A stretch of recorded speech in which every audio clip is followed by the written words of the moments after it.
ज़ैनब के सर में अब तक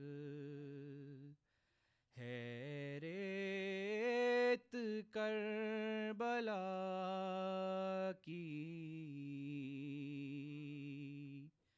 ज़ैनब के सर में अब तक है रेत करबला की। रस्सी ने बाजुओं पे काला बीबियों का जाना कचहरियों में छूटा ना बीबियों का। ऐसा किसी अदू ने दरबार में बुलाया। उजड़े घरों में गूंजी आवाज हाय अकबर। उजड़े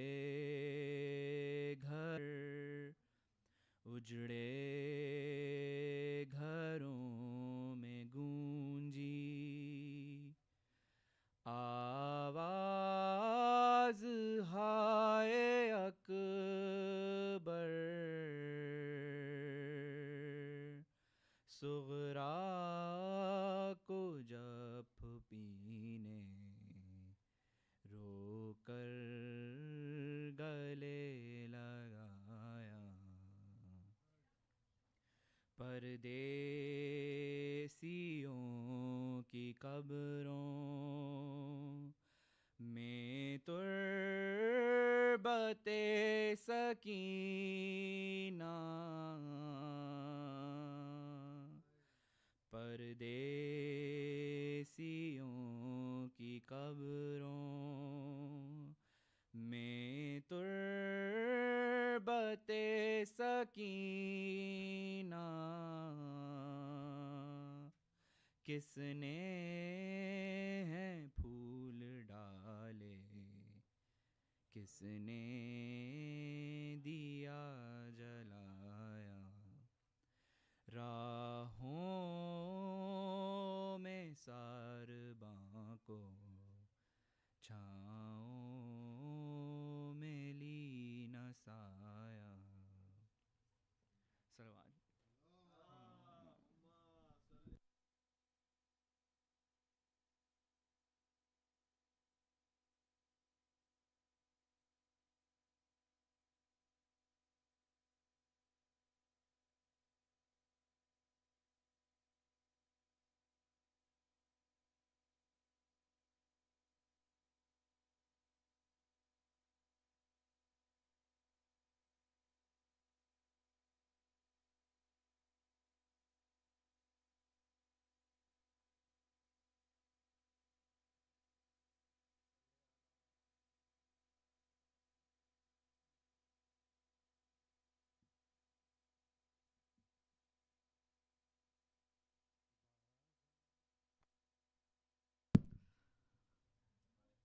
बाजार के मंजर को और अपने खुले सर को भूली नहीं मैं।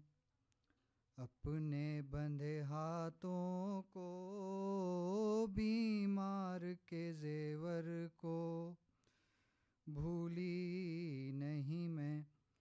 बाजार के मंजर को और अपने खुले सर को भूली नहीं मैं। उठती हुई आंधी को वहशत को बयाबां को छुपते हुए सूरज को तारीकी को मैदान को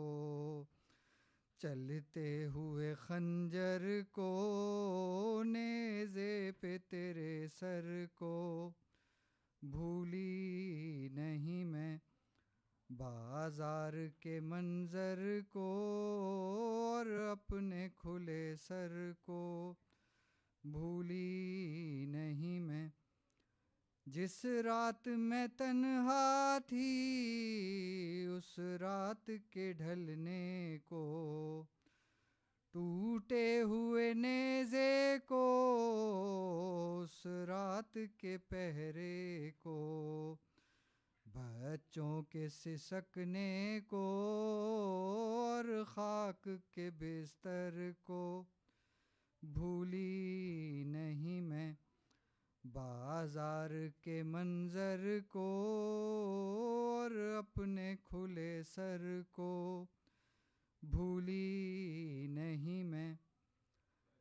लहराते हुए नेज़ा है शिम्र का वो बढ़ना, आके मेरे पीछे हर बीबी का वो छुपना, शोलों में घिरे घर को छिनती हुई चादर को भूली नहीं मैं, बाजार के मंजर को और अपने खुले सर को भूली नहीं मैं। एक चांद था बदली में छुपता था निकलता था, पर्दा दर खैमा का उठता कभी गिरता था, वो खैमाए लैला से है रुखसत अकबर को भूली नहीं मैं, बाजार के मंजर को और अपने खुले सर को भूली नहीं मैं। मासूम सकीना को बढ़ते हुए नेज़ों को, मासूम सकीना को बढ़ते हुए नेज़ों को, बेरहम तमाचों को सुर्खी को और गालों को, रिसते हुए कानों को छिनते हुए गौहर को भूली नहीं मैं, बाजार के मंजर को और अपने खुले सर को भूली नहीं मैं। याद आता है एक माँ का वो खाक में धंस जाना, और आग के शोलों में वो माँ का झुलस जाना, जलते हुए झूले से लिपटी हुई मादर को भूली नहीं मैं, बाजार के मंजर को और अपने खुले सर को भूली नहीं मैं। उन शाम की गलियों को जिनसे के खुले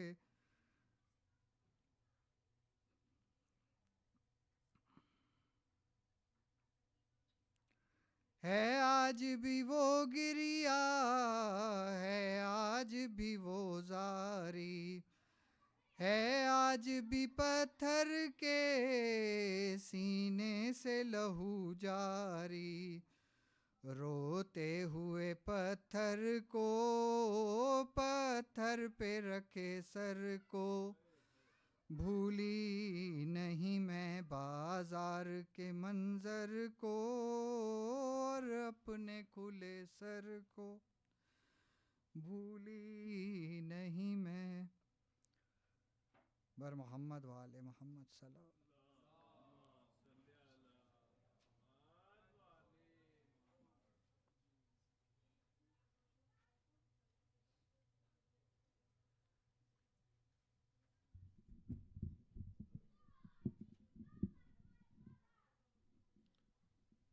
So I will request everyone to please come forward. Anyone who can come forward.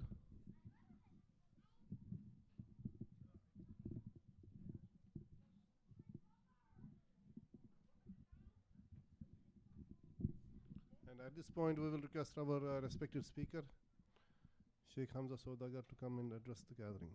Salawat.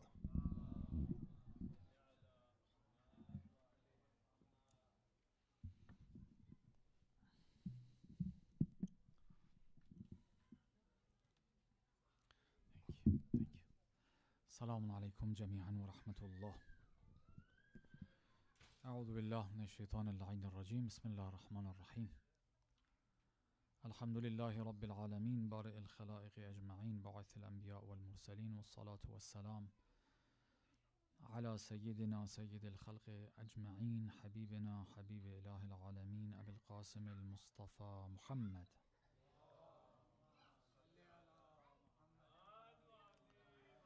وعلى أهل بيته الطيبين الطاهرين المعصومين المكرمين المنتجبين لا سيما بقية الله في الأراضين روحي وأرواح العالمين له الفداء ولعنة الله على أعدائهم أجمعين إلى قيام يوم الدين. For the hastening and the return of our Imam, let's recite the salawat.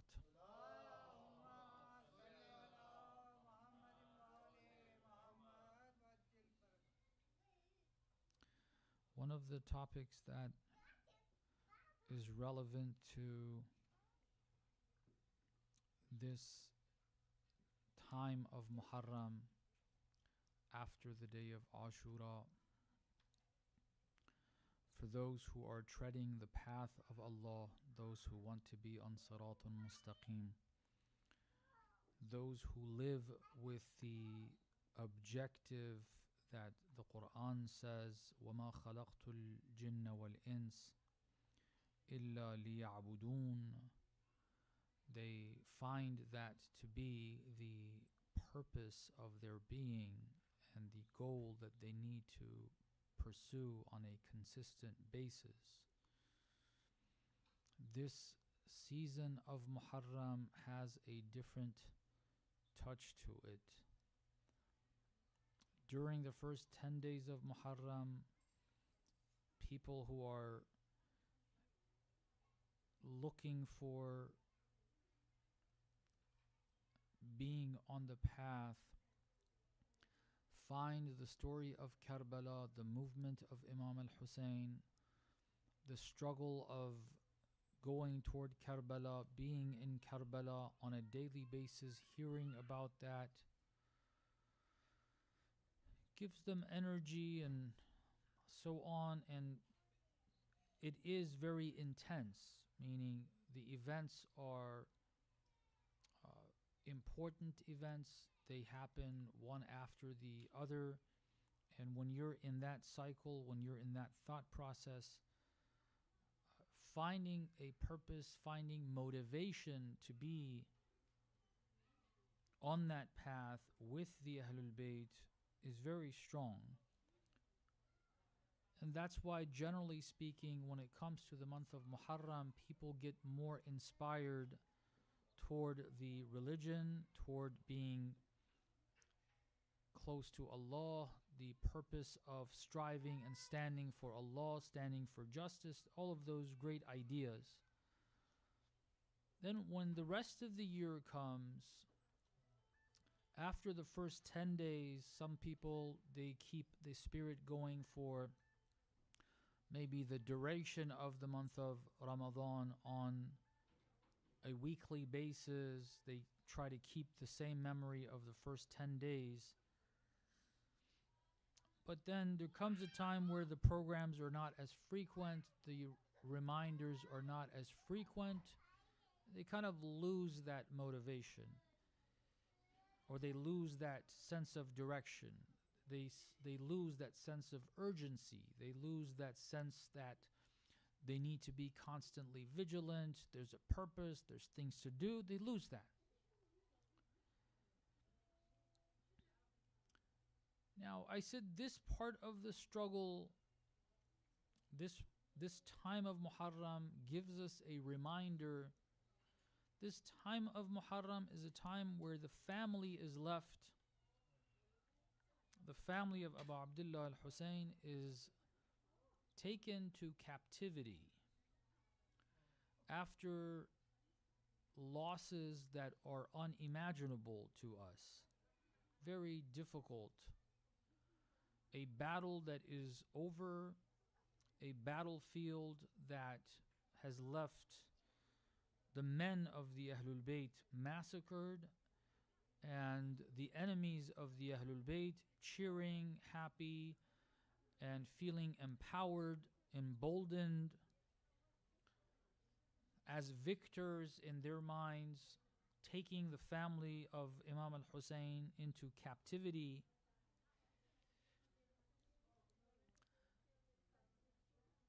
Understanding this stage of the developments after a great, what seems to be setback, keeping the motivation to continue to fight a struggle and to know that you remain part of a struggle, even though that battlefield is over. The new battlefield now that the Ahlul Bayt are part of is one that is not consistent.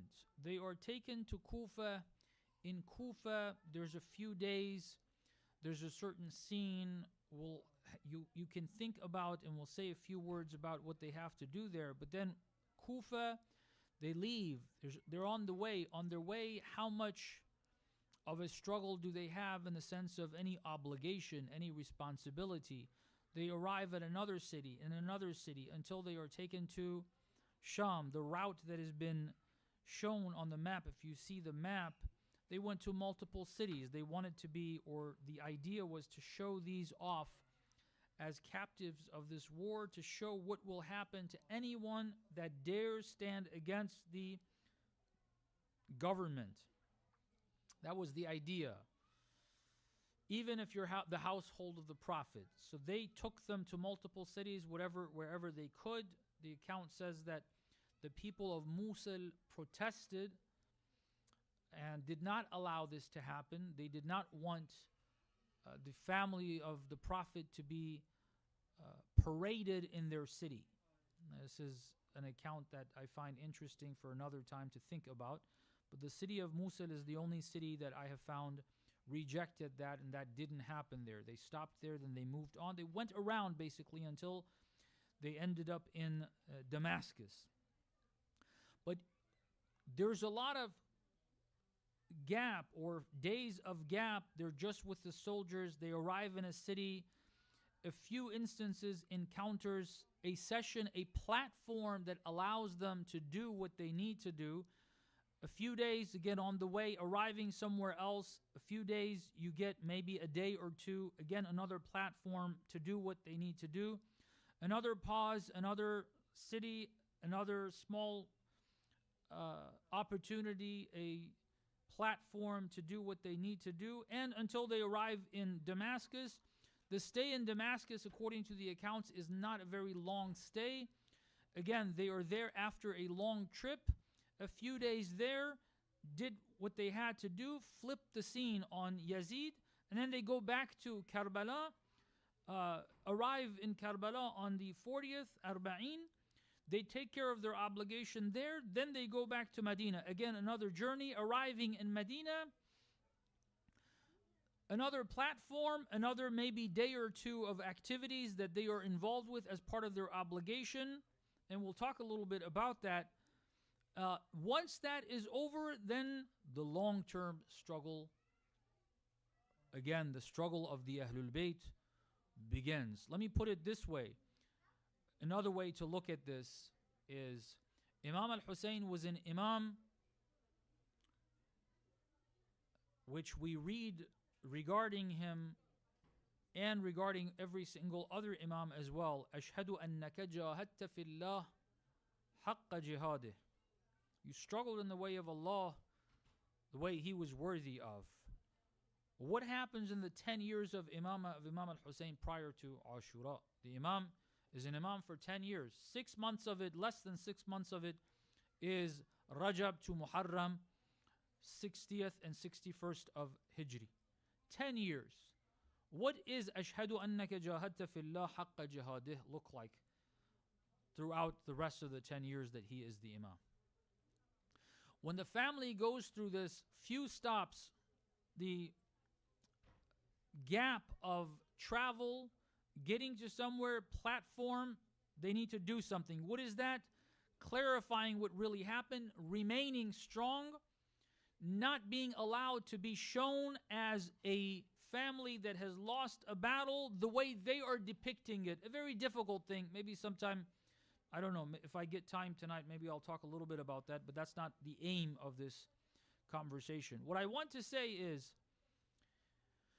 for those who want to be on the path of Allah on a regular basis, the times of the year that are special times, special gatherings, easier to remember and stay focused, the rest of the year is more difficult, a struggle for us. What's the direction? What are we doing? Is there anything to be done, or is it just the regular, maybe the prayers, maybe a little something, maybe the time of fasting arrives? Is that what it is? If one is aiming to be an abd of Allah, what is the direction throughout the year?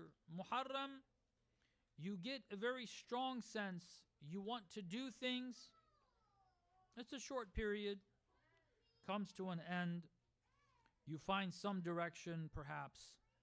And what I mean by direction is people sometimes use the context of Karbala and the fight against injustice to develop a stronger feeling toward that, and realize that the 12th Imam's goal is also the struggle against injustice. And so they would want to do things, their minds start thinking. Muharram is over again, we are left with this feeling, not sure what to do. There's these gaps. If you look at just the journey of Imam al-Husayn's family from Karbala, I'll skip the Karbala part, from Karbala onwards, after the losses they endured, then going to Kufa, from Kufa to the next city, to the next city, all the way to Damascus, and then back to Karbala, and then back to Medina. You find this idea in a nutshell. Okay. You find, maybe you can say, a summary of one's life in the struggles in a nutshell, where you have short bursts of obligations on a social scale where they have a platform, they need to do something, and I'll talk a little bit about that. And then a gap of a couple days of journey, hardship in that journey. Even when they arrive in a city, there's hardships they have to deal with. You get a small window to do something, and you're vigilant, you're aware, you are clear on your direction, and you take care of your obligation. This is how life is, before getting into the details of what they did. This is how life is. Allah subhanahu wa ta'ala doesn't design the lives of people where they are constantly, their struggle is constantly in a very social, political way, the way Karbala was. Imam al-Husayn's struggle, 10 years. There are bursts before Karbala. There are instances, there are times when Muawiyah wants to take bay'ah for Yazid before his death. Imam al-Husayn has times where he needs to speak up. He goes, he speaks up, he talks about it in Mecca, different years, different times. The process begins after the shahadat of Imam al-Hasan, salamullah alayh. Muawiyah starts the process of getting people to pledge allegiance with Yazid over the course of 10 years. Imam al-Husayn has times, there are short times, brief times relative to the 10 years. Imam al-Husayn has a public obligation, a social obligation. He takes care of that, and that obligation is over. Then again, Imam al-Husayn is living, it seems like living a normal life. Small instances. In Amir al-Mu'mineen's life, if you look at that example, Amir al-Mu'mineen during the lifetime of the Prophet, 23 years, from age 10 to age 33. The activities during the lifetime of the Prophet, we hear a lot of activities, but if you look at them in terms of months, days, times that are spent, Andir Ashiratak al-Aqrabin is one instance he's involved with. There are times where maybe a conversation with this person, a conversation with that person. Helping people that are under difficulty. Shirba Abi Talib happens, that's 3 years. Probably more effort needs to be put taking care of those who need care, getting food for those who need the food, getting water for those who need that. They can't take care of themselves. Going out along with others, arranging things. There are certain things, they're not narrated to us in history. There's not a lot of detail about what exactly happened. But when you know something like that happened for 3 years, the right hand of the Prophet is Amir al-Mu'mineen. So he got things done, we know. But how frequently? There's times where he's with the family. There's times that he's at home. There isn't something particular to do. You go to Medina, you hear about wars. The Battle of Badr, okay, the Battle of Uhud, the Battle of Ahzab or Khandaq, as many of us know it, the Battle of Khaybar. How long did each of them take? The longest I'm aware of is the Battle of Ahzab. It took about a month. With the continuation of that with the Jewish tribe north of Medina, if I understand that part correctly, one of the tribes that betrayed the Prophet, they had to go deal with them, maybe add a few more days with that, maybe a few days. A month and a half. Battle of Badr was less than that. Battle of Uhud is less than that. It's a day. The Battle of Uhud is a day. Add a day before and after preparations, this, that, the other. Add a week, 2 weeks. The Battle of Khaybar, let's say it's a month. 23 years, add all of these together. How much time will that be? There's a lot more that's not spent in these.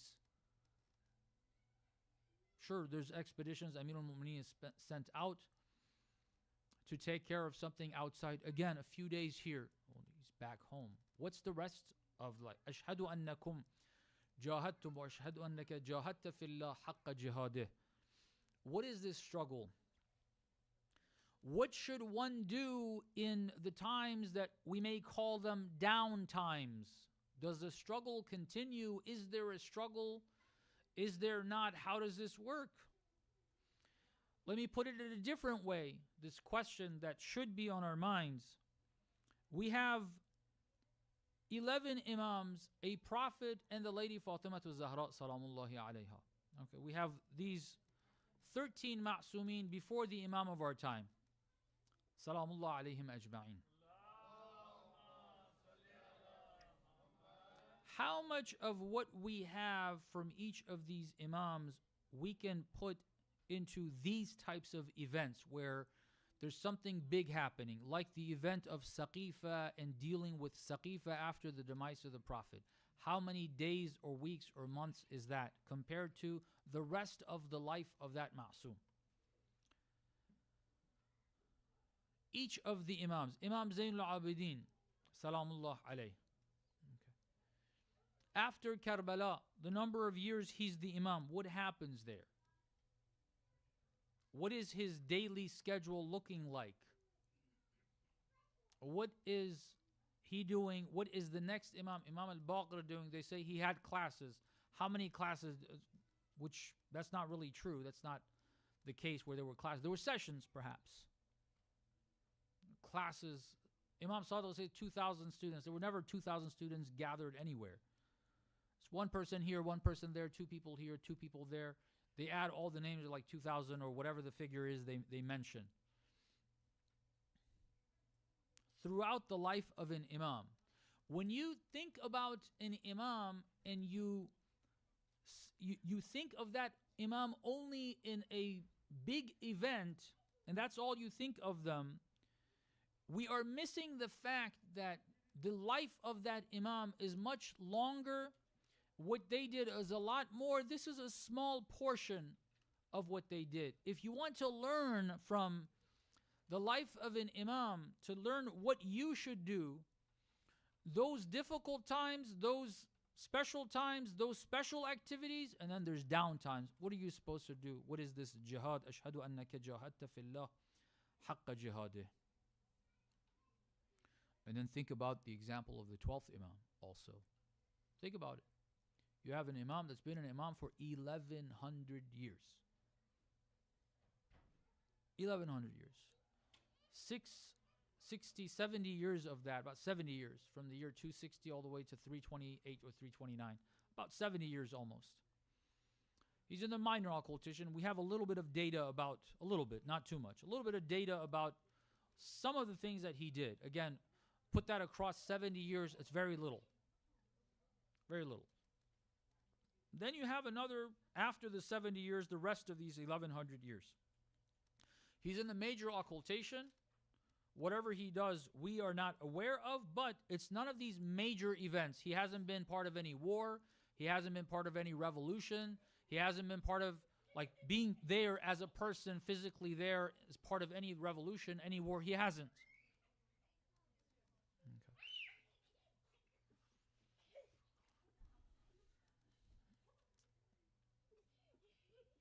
I want to use a little bit of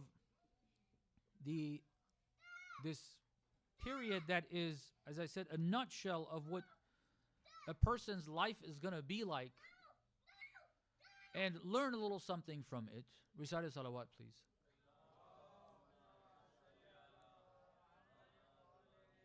You have pauses, and then you have what can be identified as struggles. For the Ahlul Bayt, the family of the Imam after Ashura has the responsibility of carrying the same banner, the same flag. It never landed, it never remained on the ground. The flag of Imam al-Hussein remained up high. Okay. During the journey to Karbala, it was held by others. After the Shahadat of Imam al-Hussein, it's held by the lady Zainab under the leadership and imamat of Imam Zain al-Abidin salamullah alayhi. The Imam is Imam Zain al-Abidin, the flag bearer is Zainab salamullahi alayha. They're carrying that banner and that flag. The same struggle that the men said, we refuse to pledge allegiance, we refuse to accept, I should not use the word allegiance, we refuse to accept the governance of Yazid as a ruler for the Muslimin. The responsibility of the women and the children is to clarify the stance and clarify that the stance of this person who claims to be the Khalifa of the Muslimin, the ruler of the Muslimin, Khalifa of Rasulullah rather, successor to Rasulullah, he is not someone worthy of this position, which is essentially what Imam al-Hussein said, and that's why he said, I'm not going to accept this. The lady Zainab is clarifying this. The Ahlul Bayt are clarifying this. Imam Zain al-Abidin is clarifying this. How? The brief windows they get. In Kufa, if the Ahlul Bayt would have remained silent, they were paraded in Kufa. A lot of people didn't like to see them. They knew who these people are. They respected them. A good number of people, the 18,000 people that pledged allegiance, they didn't just go, stop living. They didn't die. They are there. They may have made a terrible mistake in not joining Imam al-Hussein. A good number of them felt guilty for not going there. The whole movement of the Ta'ibin afterwards, or Tawwabin, excuse me, is because of that feeling of guilt. Point is, they felt the guilt. They felt terrible. They didn't like to see the Ahlul Bayt being paraded. But they were nevertheless paraded in the city. And the idea was not to let these people feel guilty. That wasn't the purpose. They can feel guilty all they want or not feel guilty. That's up to them. The point is to show the strength of this Khalifa and the crushing of this movement. the destruction of voices against Yazid. Any voice with whatever intent, whatever the motivation is. The motivation of Imam al-Hussein is a divine one that is most dangerous because it uses religious scripture and it guides people who are drawn to the religion to believe that this man who claims to be the Khalifa of Rasulullah is not. That's the worst thing that could happen to someone who's ruling under the pretext that he is a successor to a prophet, to a religious man, a person who brought this religion. They want to crush it. They want to make sure that no one else has the guts to do anything like that. If the Ahlul Bayt would have allowed themselves to be paraded and say nothing, just say nothing, that would have allowed for the objective of Yazid and Ubaidullah ibn Ziyad to be accomplished. They would accomplish their goal. They would have looked like the victors. The people got the message. Sure, you cry. That's fine. You can cry all you want, seeing these people in the way you're seeing them. But in the end, you saw you could be the grandson of that great man, but this Khalifa will kill you, massacre you, and crush you, and destroy you. But with the words, I don't know how much of that history has been recorded. History, unfortunately, doesn't record everything. The bits and pieces you gather tell you and depict this image that the Ahlul Bayt, particularly in Kufa, the lady Zainab, it seems, is more vocal. In public, in the streets, and in the court of Ubaidullah ibn Ziyad, which is the most important part. In the court of Ubaidullah.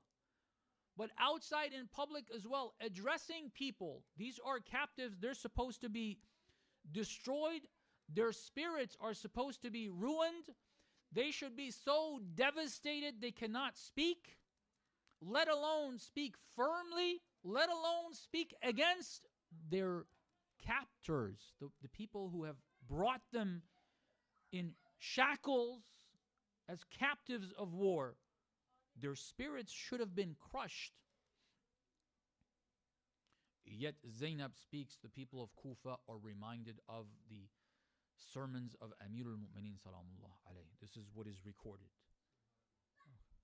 We do have this as a recording there. Before Ubaidullah ibn Ziyad, who, like Yazid, he has the head of Abu Abdullah al-Hussein before his feet, to again crush, to show that we have humiliated Zainab salamullahi alayha, while protecting Imam Zayn al-Abidin, speaks not with humility, but with pride, while she uses her emotions as well. This is a very magical combination. A combination that she sheds tears, she shows the grief, at the same time does not show a broken spirit, but shows an elevated soul, shows someone who has the strength of Haydar in her, someone who speaks against the ruler in his presence, shuts his arguments against Imam al-Hussein down, while she's a woman, while she shows that she is grieving. She doesn't take that part away, but she shows the strength. Those strong words, one of the accounts that you've heard that she said when he said, look at what God did to you, using religious language to celebrate this victory in front of the captives, not for them, but in front of everybody else. Everybody else is supposed to take a lesson from this. See, they did this over and over. Let me give this example. In the same Kufa, they tried to show that regarding Muslim ibn Aqil. That's what they did, right? There was nobody remained. Muslim was left alone. There's no family. The family of Muslim is with this family. The family of Muslim is now where their father was killed. There was nobody with Muslim. What did they do with Muslim after they got all the people of Kufa away from him? They killed him. They threw him off and had his body hang from Darul Imara to make a lesson for everyone else. No one spoke. No one came out and say, oh my God, are you kidding me? You know who this person is? 18,000 people pledged allegiance with Imam al-Hussein with this man. Now you're hanging him? Somebody do something. Nothing's done. What does that do? It makes everybody be afraid. When Imam al-Hussein's call is heard in Karbala, no one's going to come forward because nobody came forward now. Nobody did anything. It taught the wrong lesson to the people because nobody stood up. Now, Imam al-Hussein has been martyred. And his head is being displayed. If no one speaks, worse will happen. The effect will be much worse. Everybody will take a lesson. Oh, family, nothing's happening. But Zainab speaks. Doesn't allow this to remain a silent session on their part. Speaks out in public in front of Ubaidullah, because Ubaidullah's words to Zainab are not for her to hear. It's for everybody else to hear. Celebrated with religious rhetoric as to get your point across, get everybody that is seemingly religious, and they do have religious motivation, to learn the lesson that we set the standards of Islam. You better comply. Other words, you could be the grandson of the Prophet and this will happen to you. And no one's going to do anything. She stands, she speaks. And they can't do anything to her, against her. Again, that combination. She's a woman. She shows emotion. At the same time, she speaks harshly against. That one line is harsh. At the same time, with reason. One of the things that she mentions when he says, did you not see what God did to your brother? She says, when that is mentioned, while moments ago she's in tears. When this language is used, she says, Ma ra'aytu illa jamila. She's proud. This is not just, there's irfani interpretations of that. That to a side, why she says, in the sense of how is it that she saw the massacre of Karbala? Ma ra'aytu illa jamila? Yes, ma ra'aytu illa jamila. Theological discussion, spiritual discussion, all those have their place. But this wording shows, while you're using religious language to show that we have been defeated, a strong language is used with this in this beautiful way to show that we are not crushed. I didn't see anything terrible happen. Ma ra'aytu illa jamila. Along with all the other things that the lady Zainab salamullahi alayha says. There's a lot that can be said. In a nutshell, summarizing it, speaking out and clarifying what happened, addressing these tyrants as tyrants, showing what they did is wrong, their logic against Imam al-Hussein is wrong, and they remain strong, they speak. That teaches a lesson to others who are observing. It gives courage to people. It teaches the opposite lesson. They want to teach the lesson of silence. This teaches a lesson of speaking up. Strength. Based in religion. Based in Islam. Based in the verses of the Quran. This is maybe a day when Karbala, the devastating event, occurs. Not just of the shahada of the men, but the terrible, difficult time after their shahada. 30,000 terrible men in that condition, at least, meaning in that on the plains of Karbala, it's horrific, the behavior of these men. Now they are unleashed. All these women are without protection. What happens in the afternoon all the way to the evening? Well, they finally say, okay, this is it. Now they're captives. We're going to take them to Kufa. A lot of things happened. It's half a day of that, half a day watching the Shahada, an entire day, the day of the 10th, is enough to grow Zainab old. Okay. Cause her to feel 15, 20 years older, just the one day. Okay. And then being brought to Kufa, and then this. Now, this gap, you have a window. Before that, too, Bibi Zainab didn't have any obligation other than being there. There doesn't seem to be a purpose. We don't see her speaking prior to that. She's there. She's come. Now you get to this point. This is the part that is her taklif. And the taklif of the other women, that's something I don't have time because that's not the focus. It's not talking about specifically what they did. It's talking about this. There is a taklif. In a nutshell, I mentioned there's a gap. After very difficult time, a difficult experience, and then a journey, now you have a time, a window, you recognize a taklif. And you suddenly go into your taklif mode. You put on your gear, you have your words ready, you stand and you speak.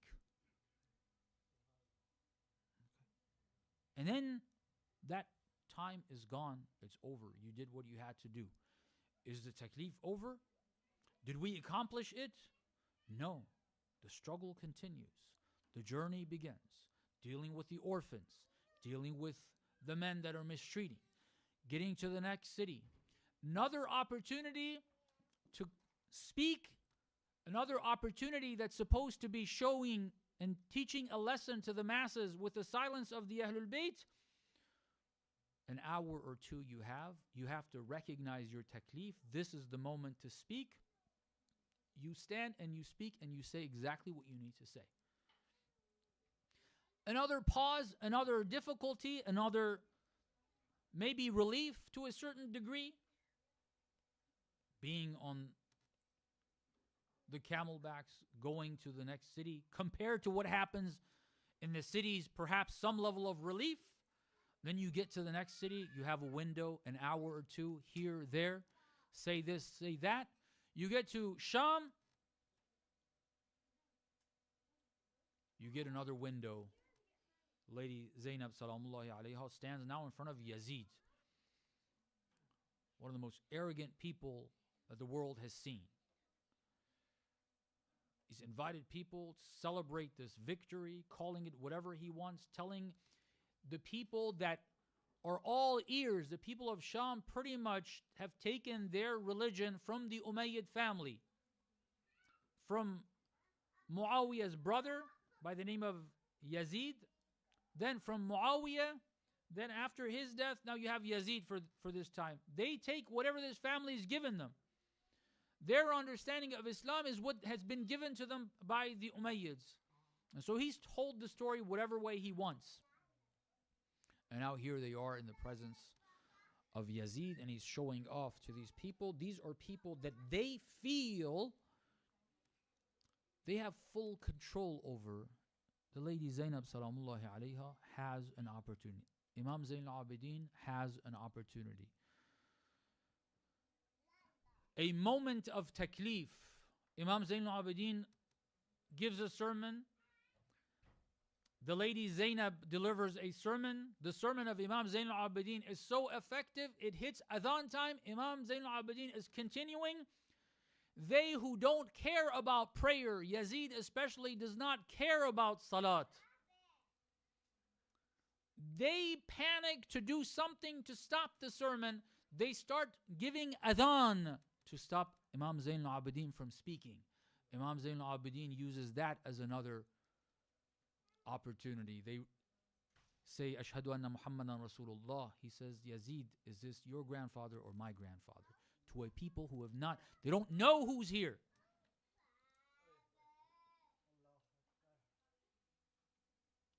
You have brief moments. If you look at the entire trip, all the sermons, you gather them maybe an hour long, maybe 2 hours, let's say 5 hours. This journey that started on the 11th and then on the 40th, they are back in Karbala, maybe 3-4 hours of lecture, maybe, if even that.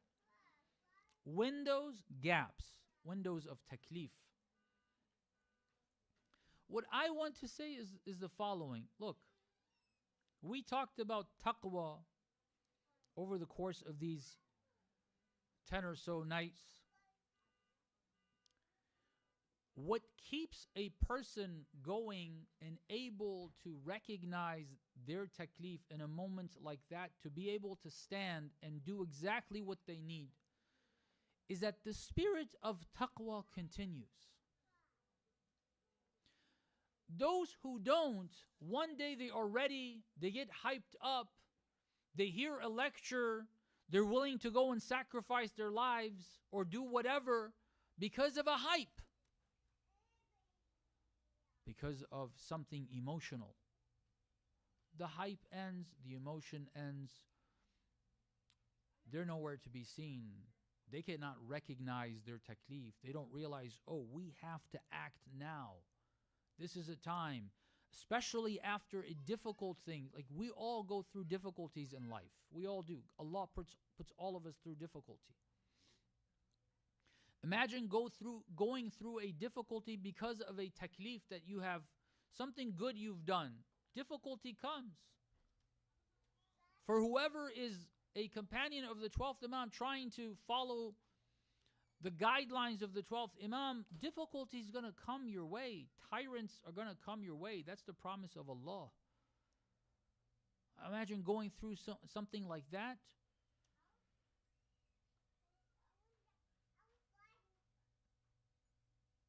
It's a difficult time. You don't feel the energy. And then there's a window. There is a taklif. There is something to be done. Whatever it is. One can easily miss that. One can easily miss that window of taklif and not fulfill their obligation.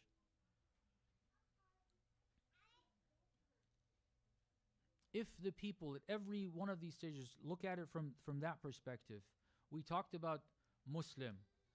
If the people in that window of opportunity, when Ubaydullah ibn Ziyad came to the city of Kufa, he took Hani ibn Urwa into Dar al-Imara, imprisoned him, tortured him, eventually killed him.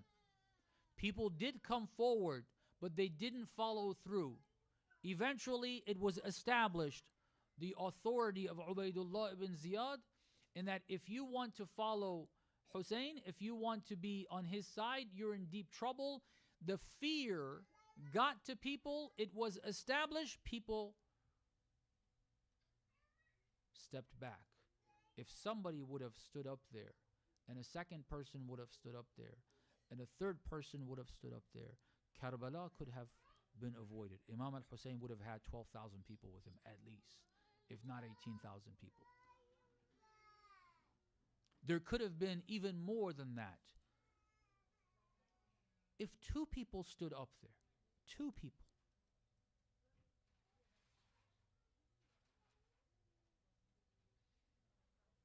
window of taklif comes, it's a short window. You have to recognize your taklif and follow through with it. How can one be in that mental readiness? Continue taqwa. Taqwa. Caring for what does Allah want from me? It's a constant thing on one's mind. And if one is constantly thinking about that, looking around, fulfilling the obligations they can see, if a window of taklif comes their way, God will show them their taklif, and He will give them the courage to stand and take whatever it is.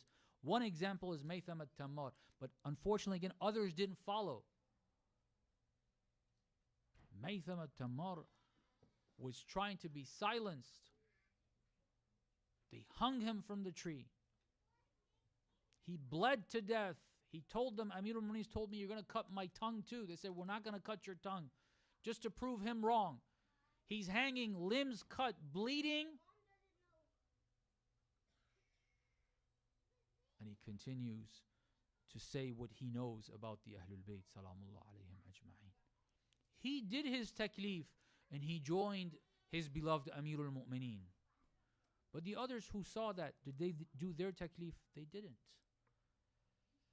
A muttaqi will do their taklif when the time comes.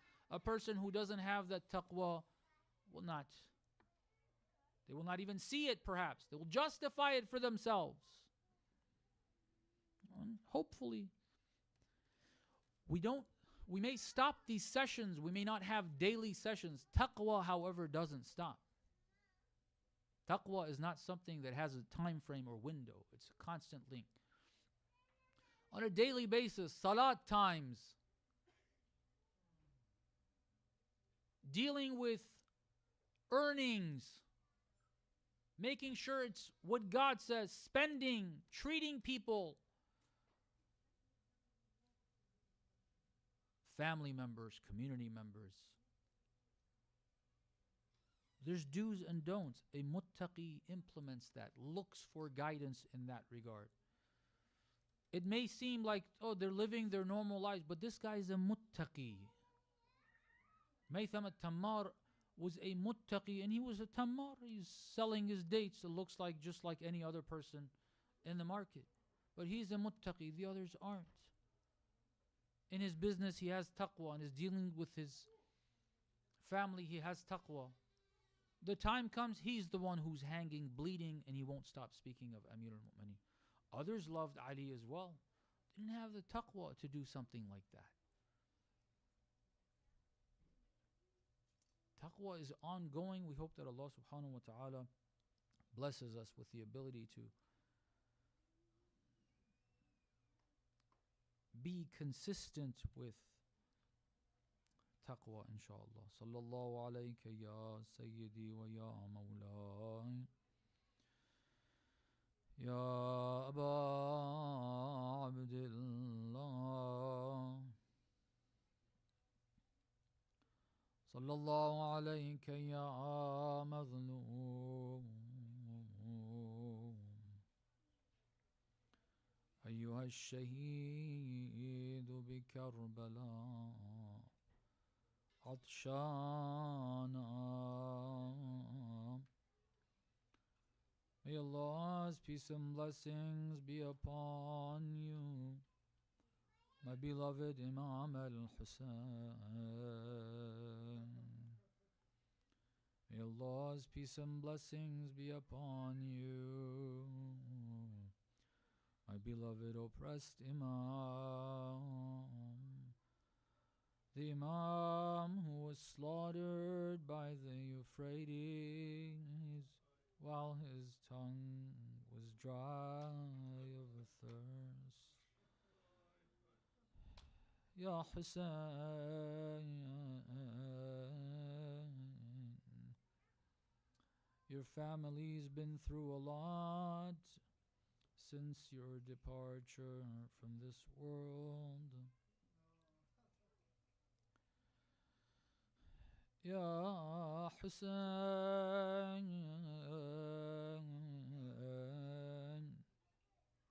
your sister Zainab, salamullahi alayha, has endured a lot of grief, a lot of hardship.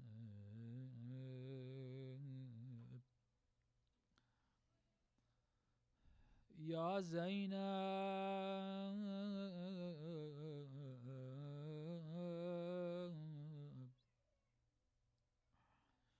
I'm sure it was difficult dealing with the cries of all the orphans who'd lost their fathers. But I'm sure most difficult was the daughter of Hussein.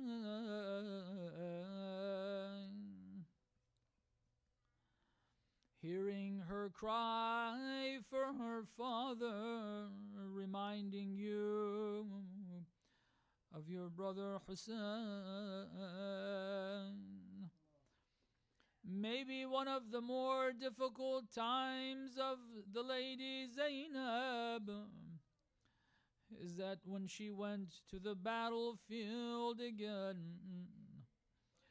to see her brother again, remember, after the beheading of all the shuhada, they were still not done with the bodies.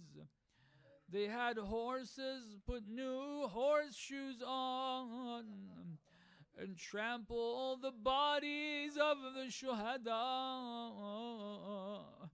I believe that is the reason, not only because the bodies didn't have their heads. When Zainab went to search for her brother, it was difficult for her to recognize his body. When she found him finally, she said, Anta akhi, are you my brother? Ruhi fidaki. Zainab is not seeing her beloved brother until she arrives in Kufa. They say she saw the head of Hussein mounted on a spear. Ya Zainab, I don't know, some have said Zainab hit her head on something and it caused her head to bleed. Ya Zainab, I don't know how it felt for you to see the head of Hussein now being put before the feet of Ubaidullah, la'natullahi alayh. I'm not sure if what was more difficult was you seeing that blessed head there, or worrying about whether Sakina will see the head or not. Ya Zainab, ألا لعنة الله على القوم الظالمين وسيعلم الذين ظلموا أي منقلب ينقلبون. يا حسين.